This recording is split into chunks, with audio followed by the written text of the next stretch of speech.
Good afternoon, and thank you for joining us. All Minnesotans deserve economic security as the COVID-19 pandemic continues to threaten our health and safety.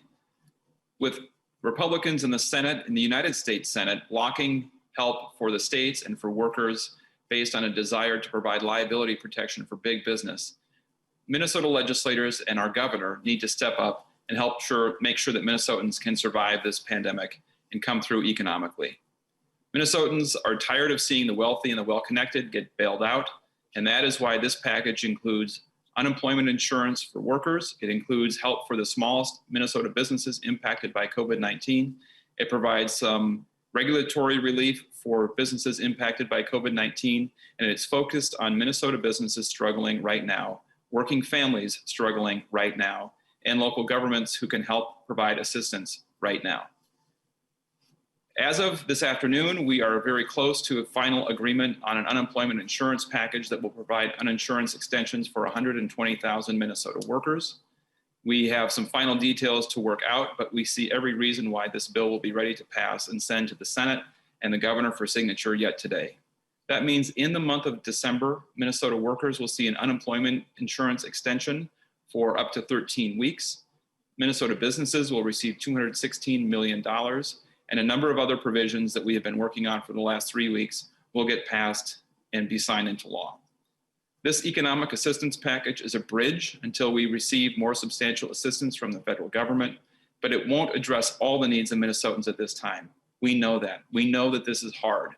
We are doing what we can at the state level to help all Minnesotans weather this pandemic and come through at a place after the pandemic that will allow us to thrive and recover quickly. Madam Speaker. Good afternoon, everybody.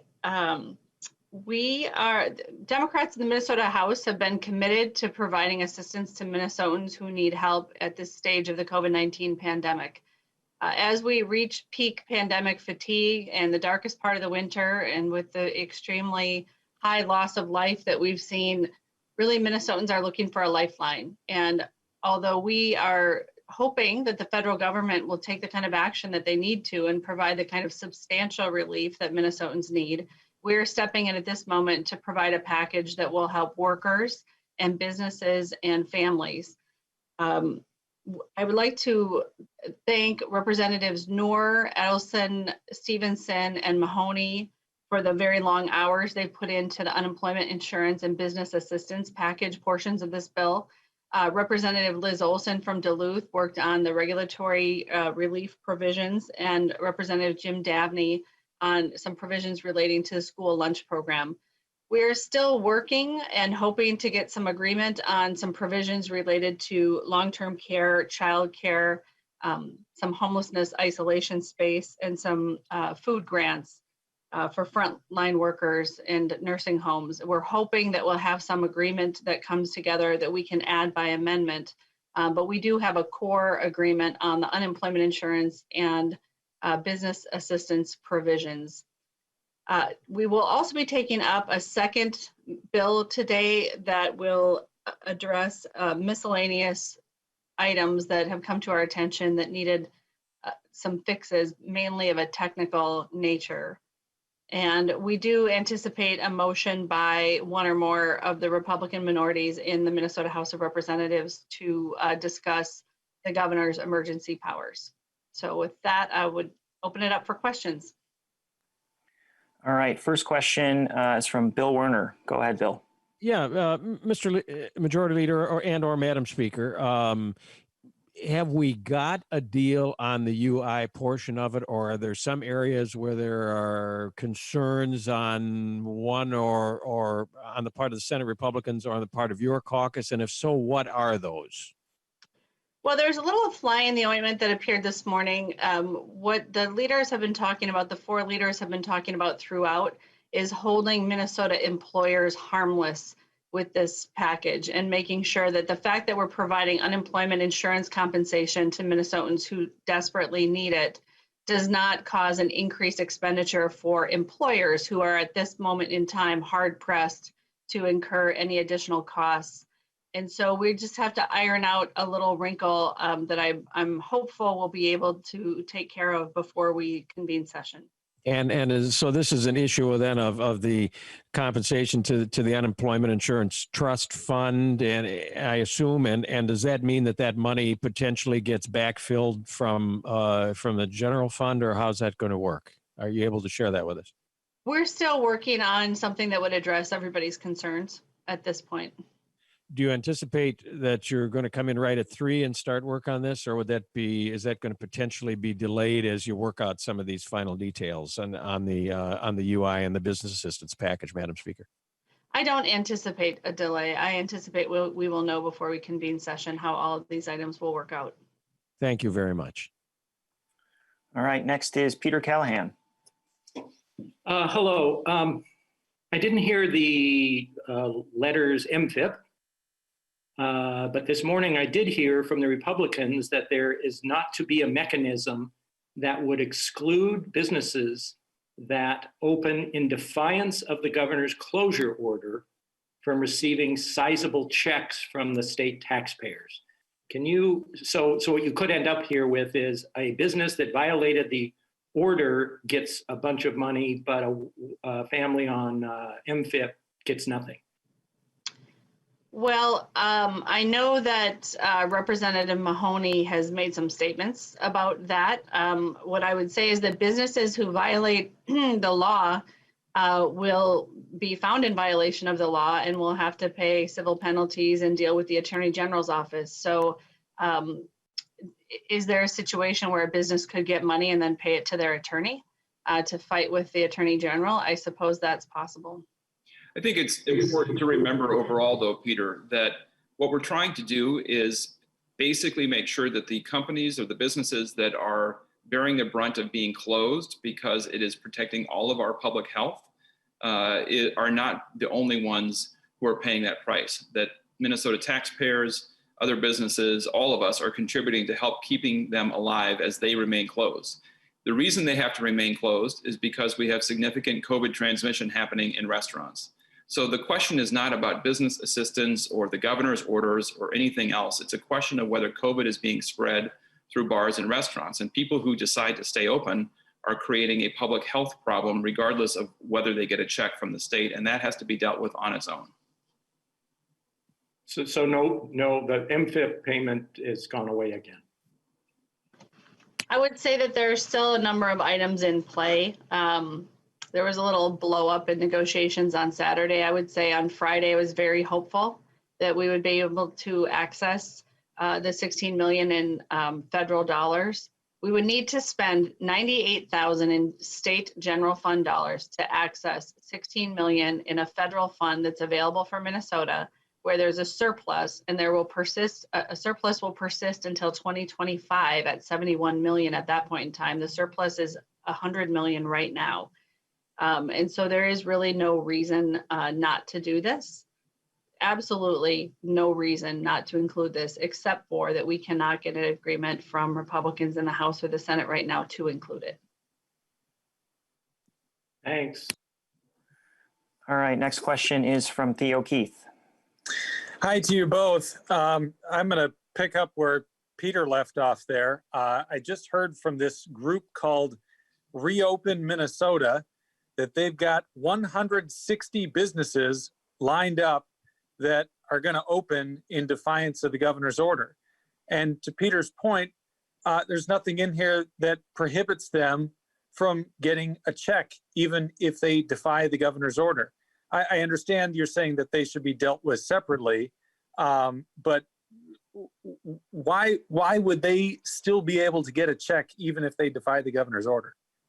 They shouldn't be able to. The problem is that to get the kind of relief out the door that we need to help all Minnesota businesses who are affected, so all the restaurants and bars, not the small minority. I mean, it's a tiny percentage. That sounds 100 businesses out of 10,000 are the ones who are trying to make a statement, make a case that they should be able to be open and get people sick and have the responsibility for other people's being in the hospital or having our hospitals filled up. That 100 business group can do that, but they are causing a public health crisis. But they are not going to stop all the other 10,000 Minnesota businesses who will be helped by this bill from getting it. And if we create a program where all these verifications and checks have to take place, the money will get out the door much later and frankly, too late for all the businesses that are following the rules. So if 100 and whatever number of businesses want to make a political statement, they're entitled to do so, but we shouldn't be ruining this program for all the other businesses that are out there doing the right thing. So it was going to take longer for revenue to get the money out if they had to cross-check. Did they tell you guys how much longer it was going to take if they had to cross-check whether a business was defying the order and then they could send the money out? You raise, it's not just that. There are many things that we could be using to prioritize or to target funds, but money that was appropriated last summer to go out the door to businesses is still not fully out the door because of the challenges of creating a whole new program from scratch on the fly in order to serve businesses. When the town halls that I've had, they have been very clear that time is of the essence to get the money out.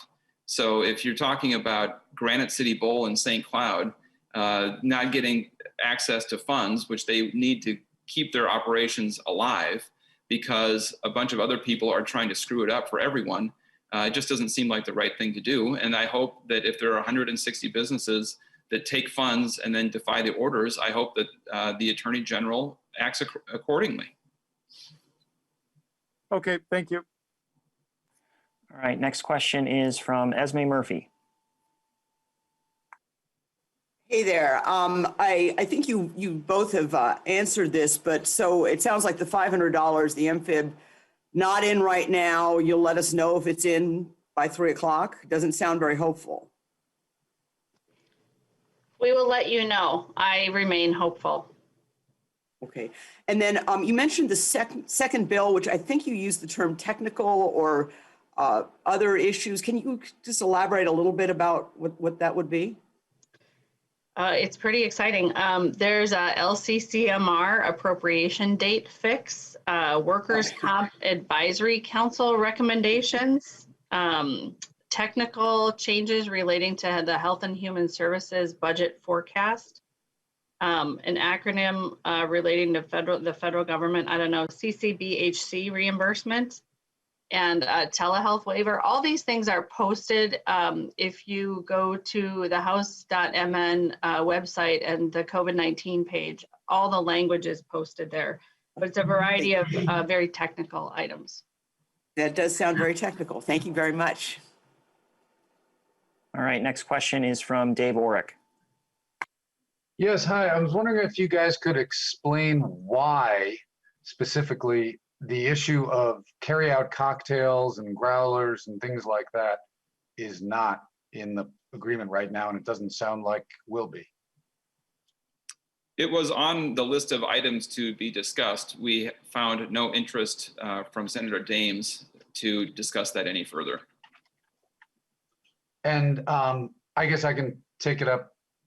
Okay, that's with Senator Dames. Was everyone in your caucus okay with it? We hadn't even really got far down the path. It was an item House Republicans raised, and there was no interesting conversation. What do you think? I haven't looked at the issue in depth to know whether it's a good idea or a bad idea. Okay, last one on this topic. There's a lot of bars and restaurants out there who are just really frustrated that liquor stores are selling gangbusters, and they have stock, they have breweries with, inventory, and they're saying, what the heck, why can't we sell this stuff? What do you say to them? Well, we had to go back again to a conversation I had in St. Cloud a couple of weeks ago, where there was a difference of opinion, frankly, amongst the breweries that we talked about whether or not changing the size of containers would make a significant difference. In fact, most of them have said that they need help making sure that costs don't continue to, or money doesn't continue to go out the door through regulatory fees. At the same time, they have no more revenue coming in. So we're trying to provide revenue and help with regulatory fees. And container size issues is an issue of long-standing dispute at the legislature and within the industry. And based on what I'm hearing, I don't think it would be the be-all, end-all of helping them survive. They need money. Well, thanks. All right, next question is from Brianna Biersbach. Go ahead. Hey, thanks. I just want to make sure I understand exactly how the unemployment benefits will work. If the federal government passes something and extends federal benefits, what will happen with the state ones that are part of this agreement? So they will run concurrently. They won't run consecutively. So if the federal government passes something that's essentially the same as what we've done, the federal program would just replace what we have done, and the federal money would pay for that. Our 13-week extension that we're passing today is because we don't have any certainty whatsoever that the federal government will ever get anything done on this front. And we're running out of time for, tens of thousands of Minnesota families who will run out on December 26th. Great, thank you. All right, Pat Lopez had a question. Will the state be able to recover the aid from those businesses that violate the order? Probably in the form of a civil penalty assessed by the Attorney General. All right, and the next is Kevin.Featherly. Go ahead. Hi. Last Thursday, we saw on Governor Walz's schedule a COVID-19 briefing for House and Senate legislative leaders. I don't think we've seen anything quite like that, at least not on his schedule. I'm wondering how significant that meeting was, and if it's a signal that there is sort of a growing pressure among legislative leaders to kind of come to some resolution on this topic of his powers. We've had those kinds of meetings all throughout the pandemic, and I don't think that meeting actually happened. Oh, sorry about that then. Thank you.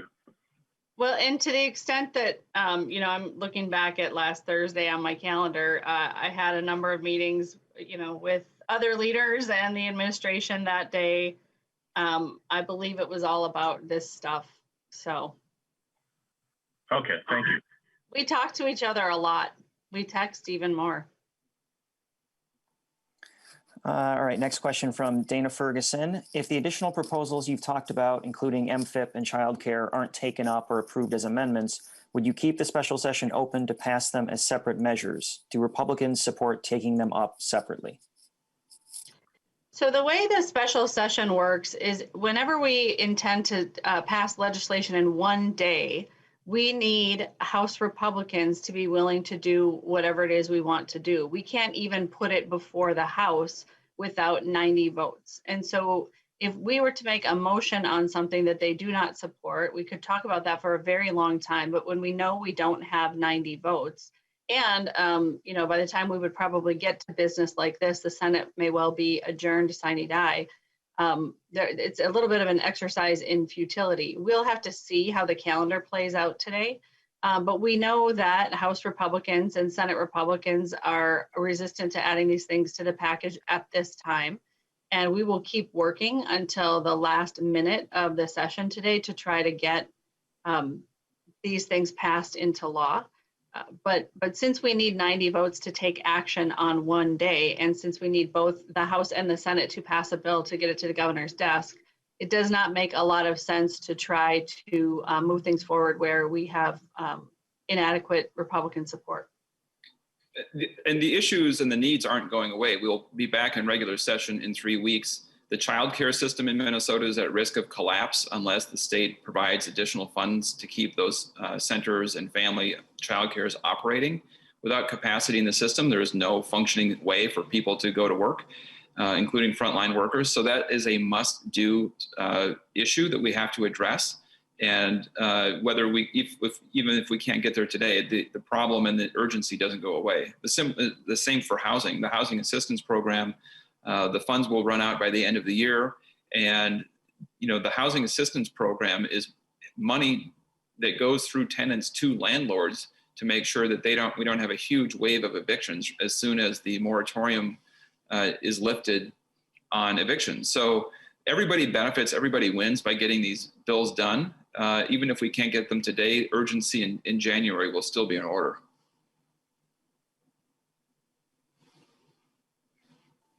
Okay, and then I think last question here, John Croman. I assume the 90 vote rule also makes riot restoration dollars a non-starter for today. I would object to the phrase, but the fact of the matter is that Minnesota businesses, Minnesota community members who were impacted by civil unrest this summer still have not had any help from the state. And the actions that destroyed their livelihoods were of no fault of theirs. And Minnesota's tradition of sticking up for communities, helping out communities in need is at risk as long as we don't actually come through for those businesses and residents in Minneapolis and St. Paul. All right, I'm not seeing any other questions. I don't know, leaders, if you have any closing comments. Minnesotans are looking to the legislature to provide a little bit of relief. And here at the state legislature, there's only so much we can do, but I think we are obligated to do all that we can at this point in time. So I'm looking forward to working with our Republican colleagues today to deliver assistance that Minnesota workers, businesses, and families need. Thanks. And I would just add, I think Minnesotans can feel that their state government, despite being divided by party, is able to deliver as long as we set out a very clear vision that Minnesota's workers and Minnesota's families have to be part of the relief, not just a select few. All right, thanks everyone.